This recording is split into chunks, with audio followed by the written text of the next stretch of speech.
ఒక కాపు కాచేవారు ఎవరైనా సరే నాకు చాలా ముచ్చటగా అనిపిస్తుంది, చాలా అభినందించాలనిపిస్తుంది.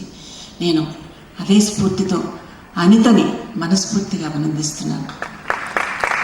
మరి ఉమాగారు చెప్పినట్టుగా ఈ రోజులు ఎలా ఉన్నాయి, ఇప్పుడు పాటలు ఏమిటి, ఈ డ్యాన్స్లు ఏమిటి, అసలు కాలం మారిపోతుంది, మనుషులు మారిపోతున్నారు. అయినా సరే మన సాంప్రదాయం ఇది, మన సంస్కృతి ఇది. ఎవరు ఏమైనా సరే మన సాంప్రదాయం మనం కాపాడుకోవాలని పట్టుదల ఉన్నవాళ్ళు చాలా తక్కువ.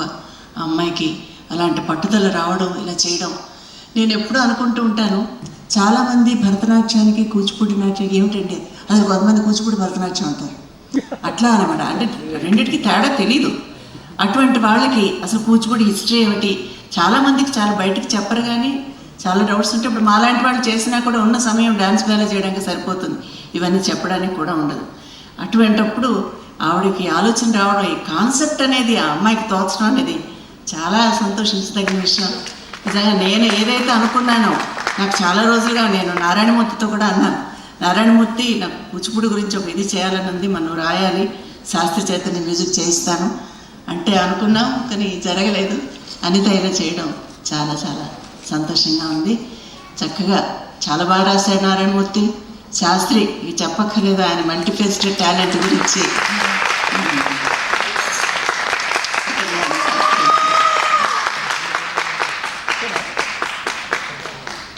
God bless you Sastry.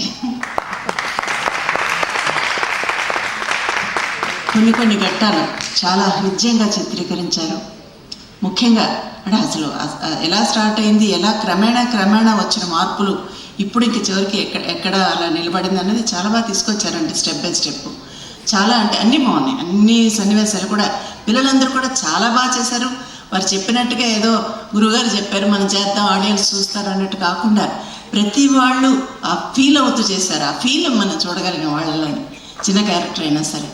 అందులో చాలా బాగా అంటే నాకు నచ్చినవి సిద్ధేంద్రియ ఒక పక్క చెప్తుంటే భామ కలాపం చేయటం, అలాగే గొల్ల కలాపం, మరి ఆ తర్వాత ప్రహ్లాదుడు, ఆ తర్వాత సిద్ధావటంలో జరిగిన ఆ సంఘటన, సంపటి గురువురాయ్ ఆ సంఘటనని రాజుగారి దగ్గర వాళ్ళు ప్రదర్శిస్తూ ఉంటే వెళ్ళి ఆ పట్టుడు వెళ్ళి చాలా అద్భుతంగా చేశాడు ఎవరో కానీ అబ్బాయి, చాలా చక్కగా వెళ్ళి అది తీసుకొచ్చేయటం, ఆ మెడని కట్ చేసి తీసుకురావడం తలని, ఇవన్నీ కూడా అంటే జనాలకి అర్థమయ్యేటట్టుగా.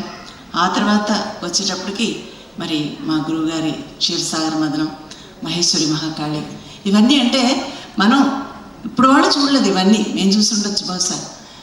చాలా బాగా అనిపించింది నాకు. ఇక సజెషన్స్ అనేవి ఎప్పుడు ఉంటాయి అంటే ముఖ్యంగా ఎక్కడంటే ప్రాబ్లం వస్తుంది, 2.5 గంటలు చేసే బ్యాలని సగం తగ్గించడం అంటే మామూలు విషయం కాదు.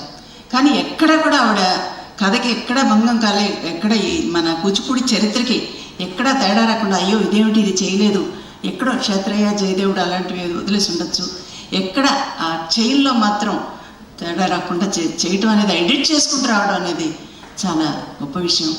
అలాగే గురువుల్ని అందరినీ చూపించడం, నాకైతే మా గురువుగారు వెంపటి చినసత్యం గారిని చూస్తుంటే చాలామంది నీళ్ళు వచ్చాయి.